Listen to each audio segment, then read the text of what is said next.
Assalamualaikum warahmatullahi wabarakatuh. Kami dari kelompok 9 membuat video ini bertujuan untuk menjelaskan hasil diskusi kami tentang topik pengenalan mesin learning. Sebelumnya, izinkan kami mengucapkan terima kasih Suwarman SSI MT atas bimbingan serta kesempatan ini. Saya sebagai pengantar, perkenalkan nama saya Nisma Sali sebagai perwakilan kelompok ini, dan saya juga ditemani dengan 3 rekan saya, yaitu Agung Dwi Saputro, Dunan Jungjunan, dan Ningsri Puji Astuti, yang telah berkontribusi dalam tugas video ini. Oke, langsung jelaskan apa sih itu mesin learning. Nah, secara definisi, mesin learning merupakan ilmu atau studi yang mempelajari tentang algoritma dan model statistik yang digunakan oleh sistem komputer untuk melakukan taks tertentu tanpa instruksi eksplisit.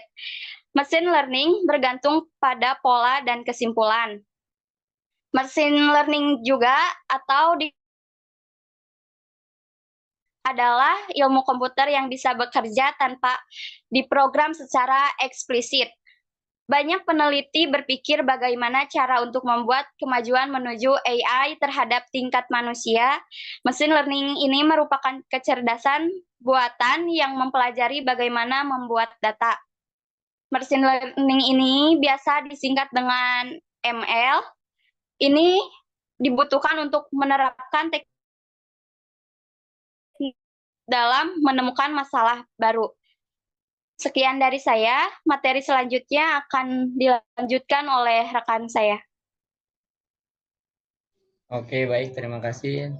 Sebelumnya, izin memperkenalkan diri, nama saya Agung Dwi Saputro. Saya di sini melanjutkan materi yang itu tipe machine learning, nah itu supervised learning. Nah, ini merupakan tipe machine learning yang sering disebut juga dengan pembelajaran terarah atau terbimbing. Nah, di sini itu ada tipenya.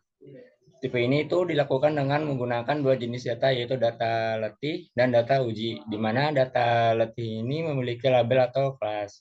Selanjutnya ada unsur preset learning. Nah, tipe machine learning ini yang sering disebut juga dengan pembelajaran tak terarah. Oke, tipe ini berarti pengguna tidak perlu mengawasi modelnya sehingga data pun tidak perlu dibagi menjadi dua jenis seperti pada tipe supervised learning. Algoritma akan menentukan sendiri pada pola dalam data. Jadi pola di sini tuh sudah diatur oleh algoritmanya. Selanjutnya itu ada semi supervised learning. Jika dua tipe di atas adalah tipe pembelajaran terarah dan pembelajaran tak terarah, kali ini tipenya adalah pembelajaran semi terarah atau bisa disebut dengan semi supervised learning. Tapi ini menggunakan dua tipe machine learning sebelumnya. Algoritma ini dapat melibatkan data mulai dari yang jumlahnya kecil sampai dengan jumlah yang sangat besar. Selanjutnya ada transformer learning. Merupakan tipe machine learning yang dapat beradaptasi dengan lingkungan yang environment. Tipe ini sedikit berbeda dengan tipe-tipe sebelumnya. Pada transformer terdapat agen yang terintegrasi dengan lingkungan, belajar dan lalu bertindak berdasarkan pengalamannya. Cukup dari saya, selanjutnya akan dilanjutkan oleh teman saya. Terima kasih.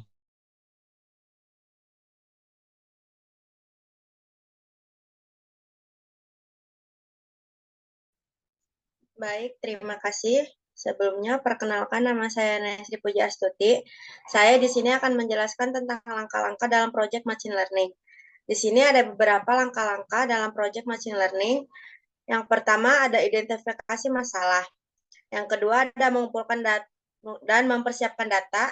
Yang ketiga ada seleksi algoritma untuk solusi. Dan yang keempat ada evaluasi dan perbaikan terhadap model.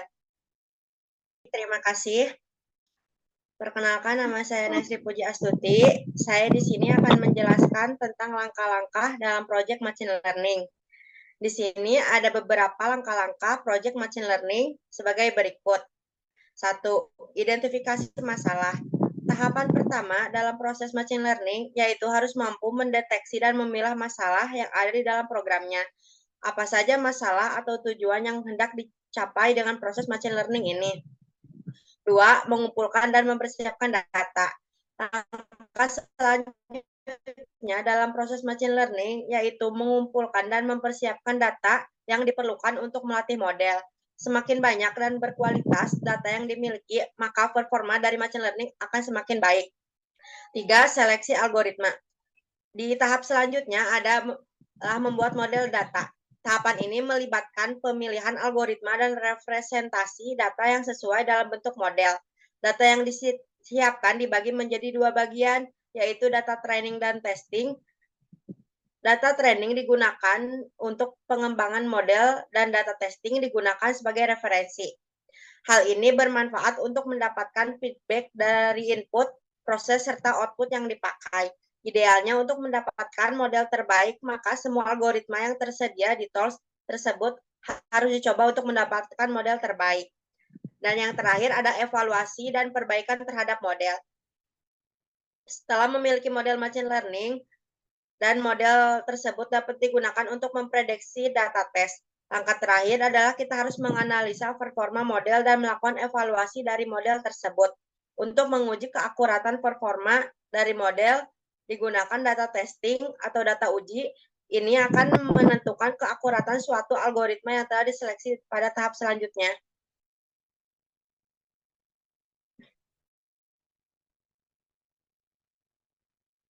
Di sini ada juga alur kerja machine learning. Alur kerja machine learning yang disingkat ML terdiri dari beberapa langkah yang berbeda-beda, tergantung pada teknik atau metode yang digunakan. Pada dasarnya, prinsip kerja cara machine learning masih sama dan meliputi 1. Pengumpulan data.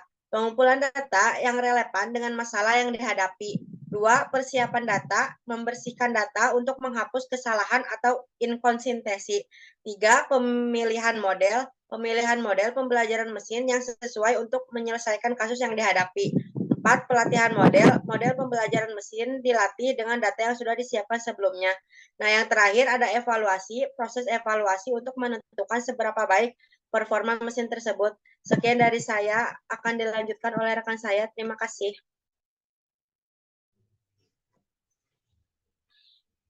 Oke, perkenalkan nama saya Donan Junjunan. Saya akan menjelaskan tentang tool and framework untuk machine learning. Tool machine learning adalah aplikasi algoritmik dari artificial intelligence yang memberikan kemampuan kepada sistem dalam melakukan pengolahan data tanpa campur tangan dominan dari manusia. Tool machine learning yang tersedia nyatanya punya berbagai peran sesuai fungsinya masing-masing. Membangun recommendation engines, memprediksi search pattern dan filter spam, mendeteksi security threats. Masing-masing tool machine learning juga mendukung kinerja 4 jenis algoritma machine learning: supervised, unsupervised, semi-supervised, reinforced. Rekomendasi tool machine learning terbaik. Scikit-learn adalah salah satu Python machine learning library yang bersifat open source. TensorFlow merupakan kumpulan open source deep learning software libraries dari Google. Keras merupakan Python deep learning library yang mampu menjalankan eksperimen machine learning secara cepat. Cave2 merupakan tool machine learning yang dibangun untuk menghasilkan proses pengolahan data secara mendalam, efisien, dan fleksibel. Amazon Web Service adalah platform yang menyediakan layanan machine learning dan artificial intelligence.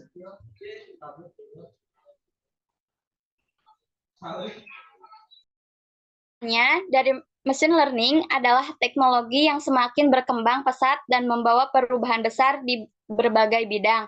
Dengan kemampuannya untuk belajar dari data, machine learning dapat membantu meningkatkan efisien bisnis, meningkatkan akurasi prediksi, dan memperbaiki layanan kesehatan. Cukup sekian dari kelompok kami. Mohon maaf.